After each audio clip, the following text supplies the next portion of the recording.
Hablaremos esta noche de los anteojos, concepto, objeto y visión histórica.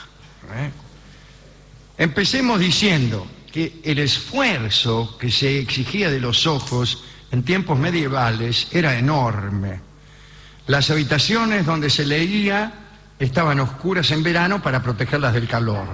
En invierno también, porque se cerraban las ventanas para evitar las heladas, y los escribas medievales se quejaban continuamente de las condiciones en las que tenían que trabajar y con frecuencia anotaban sus quejas en los márgenes de los mismos libros que copiaban. Estoy pensando en este mismo momento en El nombre de la rosa, la novela de Umberto Eco. Con anterioridad en Babilonia, en Grecia y en Roma, los lectores con mala vista no tenían más remedio que hacerse leer los libros por un conocido o por un esclavo. Unos pocos descubrieron que mirar a través de un disco de piedra transparente ayudaba a ver mejor o por lo menos a apuntarle a un sitio y no andar desviando la mirada. Al escribir sobre las propiedades de las esmeraldas, Plinio el Viejo señalaba que el emperador Nerón, que era miope, solía contemplar los combates de gladiadores a través de una esmeralda. No sabemos si era para ampliar los detalles más espeluznantes de los combates o para darles un tono verdoso. La anécdota siguió contándose durante toda la Edad Media. Incluso eruditos como Roger Bacon hicieron comentarios sobre las propiedades especiales de las esmeraldas respecto al aumento de la visión. Pero muy pocos lectores disponían de piedras preciosas. La mayoría de ellos estaba condenada a realizar penosos esfuerzos. En algún momento del siglo XIII, el destino de todos esos lectores cambió, porque alguno inventó los anteojos. No se sabe bien quién los inventó, pero aquí tenemos algunos datos interesantes. El 23 de febrero de 1306, desde el púlpito de la iglesia Santa María Novella de Florencia, Giordano Garibaldi predicó un sermón en el que recordaba a sus feligreses que la invención de los anteojos cumplía 20 años. En 1306 cumplía 20 años. Y después agregó, se conserva el texto, dijo lo siguiente: he visto al hombre que descubrió y fabricó un par de lentes, pero no dijo quién, o el texto lo vio pasar. No dice quién, o por ahí todos lo sabían. Bueno, chao. Hay algunos candidatos, sin embargo. Había un monje llamado Spina que hacía gafas y enseñaba a hacerlas. Quizás sea algún miembro del gremio de cristaleros de Venecia, ahí de Murano, ¿no? Por ahí se encontraron reglamentos del año 1301 y parece que ese año ya alguien los había inventado. Otros dicen que el inventor pudo haber sido un tal Salvino degli Amati, a quien una placa funeraria todavía visible en la iglesia de Santa María de Florencia lo llama inventor de los lentes, y se agrega que Dios perdone sus pecados, pero eso en otro orden de cosas. Otro de los candidatos es el propio Bacon, a quien Kipling, en un relato de sus últimos años, convirtió en testigo del uso de un antiguo microscopio árabe, ¿no?, que había llevado a Inglaterra un ilustrador. En 1268 Bacon había escrito: si alguien analiza letras o objetos pequeños por medio de un cristal que tenga un segmento de esfera con el lado convexo hacia el ojo, verán las letras mucho mejor y más grandes. Por fin uno que se había dado cuenta de cómo funcionaba el asunto. Hasta bien entrado el siglo XV, los anteojos para leer eran un lujo. Valían mucha guita. En realidad pocos los necesitaban, porque no había tanta gente que leyera. Y los que tenían libros eran unos pocos privilegiados. Después vino la imprenta, en ese mismo siglo, ¿no? Y con la relativa popularización de los libros, aumentó la demanda de lente. Sucedió algo curioso. A partir del siglo XIV, algunos pintores, para resaltar la personalidad estudiosa y prudente de un personaje, de un cuadro, le pintaban lentes, Pero a veces ese tipo estudioso era de la antigüedad clásica. Algunos llegaron a pintarle lentes a los que rodeaban el lecho de María e incluso a los apóstoles. Siempre hubo en la pintura algunos detalles que ayudaban al público a percibir el carácter estudioso de los personajes. En Oriente, en Roma, en Grecia, siempre era un libro o una tablilla, ¿no? Cuando aparecía un tipo con un libro en la mano, ese era el que sabía. Ahora, los dioses nunca llevaban libros, sabían pero no llevaban libros. Ninguna divinidad aparece representada con un libro, salvo el dios Tot de Egipto, que está siempre con un libro en la mano, y es el libro que él inventó, es el libro de los muertos.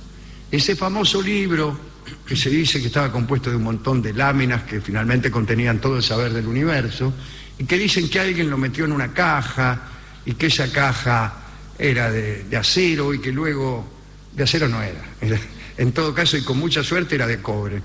Después lo habían metido en una caja de plata, y después en una caja de oro, y que lo habían tirado al Nilo y que ahí se había perdido, que después habían recuperado ese libro y con algunas de sus páginas habían hecho el tarot, que el tarot era como un resto de aquel libro de los muertos de Tot, y las barajas que usamos nosotros para jugar al chinchón son restos del tarot.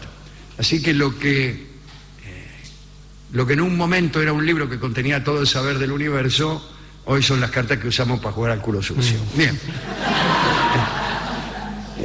Así es como progresa la cultura. Pero salvo Tot, los dioses no llevaban libros, ¿no? Porque se entendía que su saber no era adquirido, que era un saber propio de su condición de dioses, ¿no? Bien. Hay, por ejemplo, muchos cuadros cristianos donde los apóstoles llevan libros, pero Cristo no lleva libros. Hablando de figuras antiguas como Cicerón o Aristóteles, que aparecían casi siempre con anteojos en una época, los dibujaban así porque eran tipos de letras, pero parece que Aristóteles en verdad necesitaba anteojos, porque tenía muy mala vista, lo mismo que Homero, que tenía una vista tan mala que en realidad era nula. Sin embargo, fue pintado con lentes alguna vez. Tenemos una lista de escritores y artistas que tenían serios problemas con sus ojos. Lutero, Samuel Johnson, Quevedo, Dante Gabriel Rossetti, Don Miguel de Unamuno, Borges. Dice el poema de los dones, ahí en El Hacedor, ¿no?, escrito por Borges, dice: nadie rebaje a lágrima o reproche esta declaración de la maestría de Dios, que con magnífica ironía me dio a la vez los libros y la noche. Difícil el tercer verso. El segundo verso: nadie rebaje a lágrima o reproche. Son endecasílabos, ¿no? Pero fíjese qué raro este endecasílabo. Esta declaración de la maestría. Hay que esforzarse para ponerlo en endecasílabos, y más cuando el verso continúa con su sintaxis sin respetar el corte del verso. Dice: esta declaración de la maestría de Dios, que con magnífica ironía. O sea, si usted quiere señalar a propósito el endecasílabo, tiene que decir esta declaración de la maestría.